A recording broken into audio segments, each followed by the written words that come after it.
What's tough when it comes to recruitment? What would be the one thing that you would like to highlight? I'm not going to call him.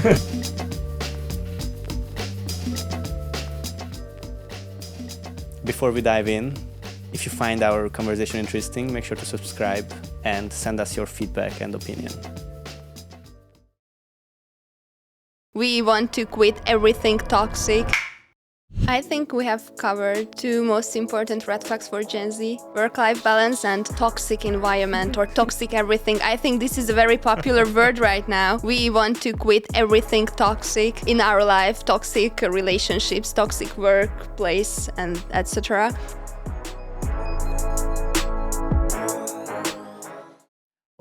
Just something that I really like, that they already have this kind of understanding that not everything is okay. You don't really need to be okay with certain things at your workplace or in your private relationships.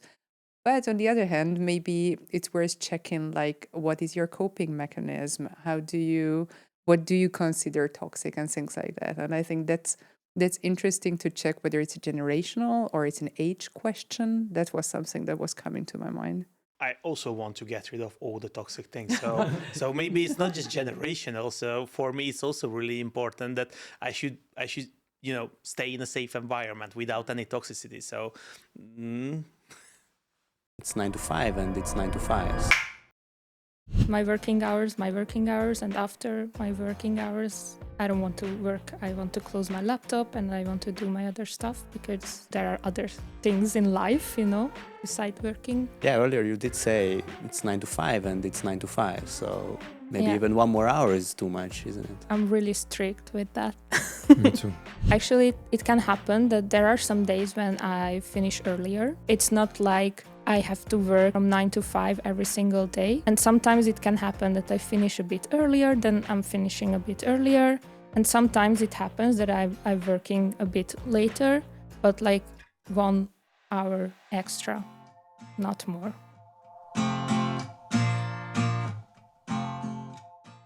Yeah, so here is the difference. We grow up in a different environment and expectations were different to us, towards us. hell yeah, really different expectations.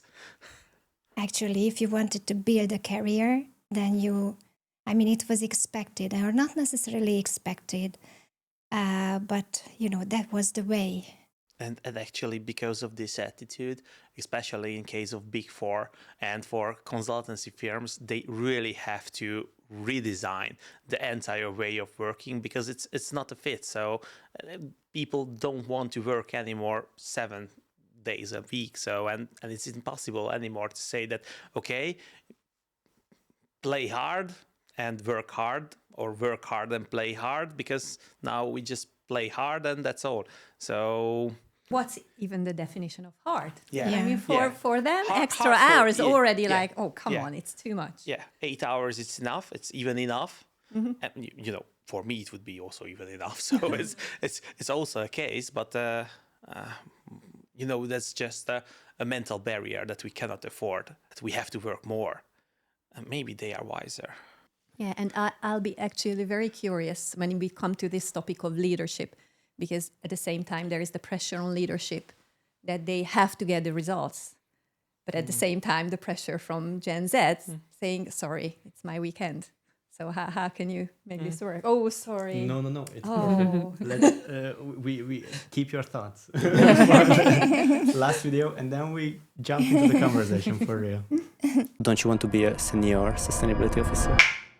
What did you say? What was your position? Sustainability officer. So I deal with ESG sustainability. Don't you want to be a senior sustainability officer? Love these positions that really look good in a LinkedIn Yeah, bio. wow. Like senior project management associate has more words than actually months of working in it.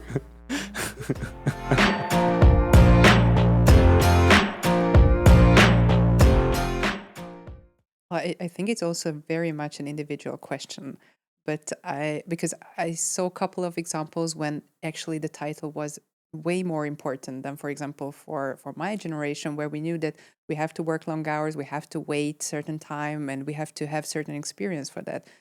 In Gen Z, it's sometimes it's like I want the title immediately because trust me, I can prove it. This kind of idea. And the other thing is when work is really not that important, then becoming a senior and earning, I don't know, a couple of percent more is not that appealing. So therefore, what is the trade-off? That's the question. But I believe that in this generation, because there's so many examples present, that's not a one-sided question, like whether it's important or not important. Having 10 years of experience in 1 year, it's impossible. So that's how I see it. We have to ensure that the tasks are challenging, interesting, and young generation can learn about everything. But 10 years experience can be gained in 10 years, according to my opinion. Welcome back to Blueberry Podcast. If you saw the last episode, then you know that we spent it by talking with Gen Z talents, asking about their needs and wants and ideas for the workplace. Today, we are continuing this journey from another perspective. We are talking with the ones who are creating these workplaces and the environments of these workplaces. I'm Abrish, and I'm here with Esther. Hi, and I'm very excited that I'm joined by three wonderful HR leaders. Eva Kreiter, HR Director of Dreyer Breweries, Zsófia Németh, Chief People Officer of DA Lab, Data Science Scale-Up Company, and finally, Head of Group Recruitment of MOL Group, Tamás Bárány. So welcome. And the reason I'm excited is because you bring so different perspective to this topic. You've worked in many different industries, small companies, big companies, as HR leaders, even as general manager in some cases. So I'm looking forward to hearing your opinions on the topic of Gen Z. And let's start from the start. How do we get young people, Gen Z, through the door? Let's talk about recruitment, attraction, how to recruit them, how to orient them. What are your challenges you're facing, and how do you solve these challenges? As a recruitment manager, if it's okay for you, let me start. First and foremost, it's one thing. You should open the doors. So without that, you won't be able to convince that to come. And you should show which is the direction. You should show that what is the company. You should show the value proposition, why they should join. Because, we can say that MOL Group is a big name on the Hungarian market and in the region. However, it's not enough anymore just to open the doors. Now we should tell our stories as well. And I think this is the crucial part, to be everywhere where they are, and just tell our stories, tell why it's interesting, tell how to come, and what are the key points, what they can gain, and be with them. And in that case, it's way much easier to tell our story. There is a huge fight on the labor market for talent, and I believe this battle can only be won through an appealing company culture. And just connected to what you've said. If you do credible storytelling, if you open your doors, if you listen to the questions, and if you give proper answers, I believe that's the way to be appealing in the eyes of Gen Z. I also believe that network and university relations and mentors and all these sorts of human connections are absolutely important for this generation still. So in our case, we are a scale-up company, and we are in a niche market, but still we believe that, of course, we can reach out, and of course, we need to be very credible and authentic in terms of what we do, how we do, and we cannot say the big lines anymore. We have to be very direct in what and why we are doing, actually. But the network and the human connection and this experience, how we are opening the door, that's absolutely important now. And I just heard you say how to be authentic as a company, and also research shows that it's something very important for Gen Z, authenticity. That's something new compared to previous generations, according to research. How are you authentic as a company, or how do you show yourself as authentic? Well, in our case, it's the quality of the dialogue that we have. I mean, we don't really see it as a recruitment process itself, but it's rather like we are really getting to know each other. For example, sometimes we have 5 or 6 rounds of discussions, and I believe there's been a couple of long debates whether can we do this? Are we actually not going to lose the talent when we have this many rounds? But actually, it turned out that because of the quality of these dialogues, it's actually way more engaging that they are getting to know so many different perspectives of actually what we're doing, how we are doing, and what's differentiating ourselves. So I believe that this is a good way to show authenticity. But obviously, when someone joins and they really need to get then that value proposition that we were providing during that process. I truly believe that we have to be conscious about our company culture, our strengths and weaknesses, and we just have to be authentic and creating meaningful conversations about that. And we don't want to hire someone who will, in the end, fail because we just don't find the common ground. So it's better to be honest, better to be straightforward, and create a meaningful connection. I also think that we should let them in as soon as possible. So they should know us. They should have true impressions about who we are, what we are doing. That's why we are doing dual education studies. That's why we have hundreds of interns at Mo Group, and I think it's crucial that when they are in, they receive those kind of inputs, why they choose after the university years our company. And it's also really important that we should give real impressions, and what they see as an intern, they should receive as an employee later. And I'm listening to all this with my X generation ears. And the question that comes up, okay, but what's new here? I mean, I like authenticity too and a good company culture. So what is it in your experience that's very Gen Z specific? Maybe it's different from 10 years ago. What I see, it's a little bit different attitude, how they come to work. So they are looking for a little bit different things. For example, they are looking for much more community, at least as far as I see. So we are trying to provide the opportunity to connect each other. We have a fresh graduate program, which is actually supporting this way. It's also an international program to be able to connect not just local colleagues, but also who's in the same shoes internationally. And I think this connection that they are not just on their own and they are not alone. It's extremely important for them to offer something as a company, and they can actually feel that they are actually engaged and involved. I really like that question, and I believe that we are in a great position if we believe that we can somehow create those kinds of workplaces where we actually ourselves we also would like to work. So that's a good situation. But I believe that that generation is coming to the workforce right now, and by that, if I'm not mistaken, then Gen Z is someone who is around 30 or even just hitting 20s, and so that's a huge difference what their needs are in terms of where they are in their life, what stages they are entering to. So for example, when it's a fresh graduate question, I think it's somehow all kinds of connection and some guardrails and support is very well taken by Gen Z. So like are we showing some kind of a pass, like what we call by career? Obviously, that needs to be faster and more exciting than earlier. But for example, that's a little bit different than, for example, someone who is at their or approaching their 30s, maybe thinking about having a family and things like that. So it's a little bit different, but what's really differentiating is that there are more explicit needs, and these needs are expressed much braver than I was used to, and it's a great feeling to have these kinds of conversations that it's actually put out on the table, and it's a more transparent discussion this way. I believe the difference is that they are more bravely challenging us than other generations. And we are not necessarily open to these challenges.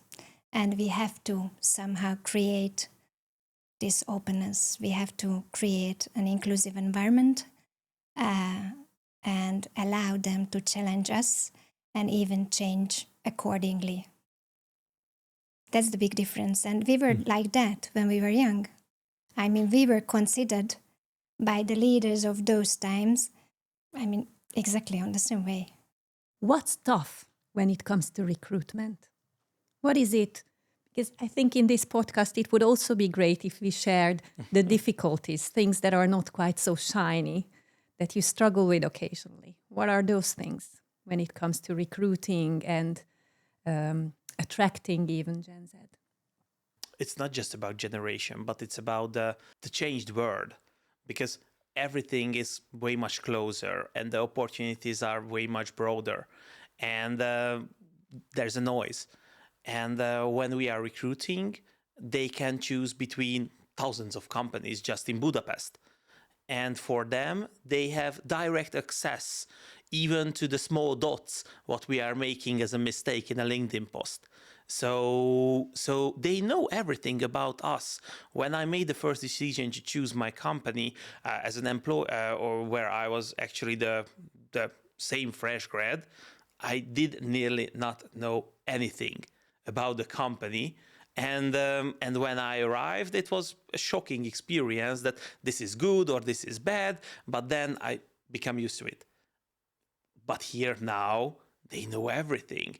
They can check whatever they want. They follow us on Facebook. They check our Instagram profile, and they know everything on the first day about us.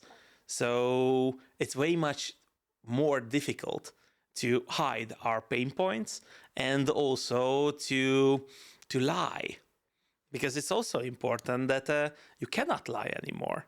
You have to be truly authentic, because anyhow they will see everything. In a way, it's a good force, right? Yeah. You've got to be authentic because you can't hide Yeah. it anyway. Yeah. And you don't just have to be authentic, but you cannot make any mistake, or you have to really be conscious about everything. So I believe hiring Gen Z is time consuming. They have lots of questions and we have to be prepared with all the answers, unless they get disengaged even during the process. So I believe it's a little bit more difficult and requires lots of effort from our side. Yeah, I think it's not only the question of whether they are getting bored, but for how long relationship they are planning with us. That's a question. Like, I think it's becoming much shorter, or how should I phrase it differently? So the getting open to see other opportunities, which are all around, is getting a much faster process. So we constantly need to be up to date, and that's very tough. Like not even knowing that they start to search for new places. And obviously that can happen at all generations, all ages. But what I'm sensing is that earlier, if I looked at, for example, a CV and I saw that someone is changing or job hopping like every year, for me that was like maybe a red sign or something like that. Now it's like portfolio building and getting to know more and more opportunities, and it's that's really tough. Like, what's there, what's behind, what's the driver, and to understand and how to react on those. Actually, to connect on you, that when I started to my recruitment career, I learned that 5 years. That's the minimum what a person should stay in a position, because if it's less, that it's job hopper. Then in few years it became just 3 years. Now I'm quite satisfied if it's 2. So because it's a different situation where we are now, and job hopping is not anymore means that they were not loyal. They were maybe maximum loyal for 1 year, but then they found something better, and they were loyal there for another 1 year. So, and I think it's also really important to understand that it's not because they do not want to be engaged or belong. This is because they are looking for something else, so they are trying to find this. Maybe 10 years ago or 20 years ago, we were just not enough brave, and we were waiting that, okay, 2 years for a promotion, it's not that much. How I received that in 4 years, it's okay. 4 years for them, 2 companies. So, and it's still maybe okay. We just have to change our mindset related to them. I have several thoughts connected to this. The first is that I believe we have to redesign our organizational structure and we have to design the jobs in order to fulfill the expectations of Gen Z employees, because you have to make it interesting, you have to make the tasks diverse, etc., etc., and you have to provide opportunities, developmental opportunities regularly, even within the job. At it, let me just remind all of us of the previous podcast with the 3 Gen Z colleague, where one lady said, 3 years? I don't even see that far, she said. So it's like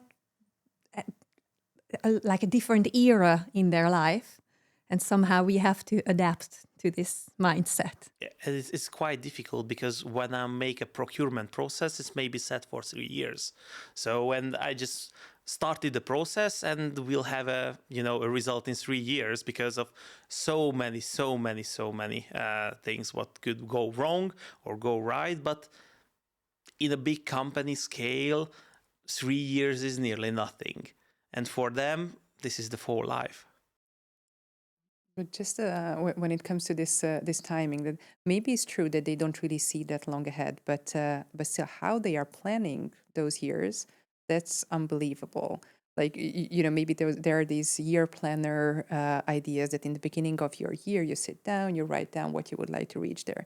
And I'm sensing that this generation, or what I'm seeing from my much younger colleagues, there are so many exact, precise ideas of what needs to be learned, what needs to be reached, where I would like to travel, and things like that. So that maybe those years are indeed a little bit more intense now because of all the opportunities and all the plans that they have in their minds.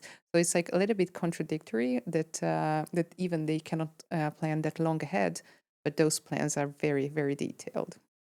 We have to invest right, according to my opinion, not just in Gen Z, but we have to be cautious about it. So if we see that the Gen Z or any kind of job groups, showing different patterns, then we have to design the jobs accordingly. If you invest too much and then you lose the employee, that's a problem. If you invest properly and then the employee goes somewhere else and explore different things, that's okay. And it was a win-win situation for the time until it lasted. So that's what I wanted to say, investing smartly. Thank you. And maybe one mini question before we move on to the next topics. If there is just one best practice in your company, it could be a mini thing that you're proud of, that you recommend when it comes to recruiting and attracting Gen Z talent, what would it be? The one thing. We have a program, we call it Go Graduates. And this is not a management trainee program, but this is just a program for fresh graduates, mainly Gen Z. It lasts for 2 years, including 4 rotations and 1 rotation abroad. And this is, obviously we want to hire high potential talents into this program.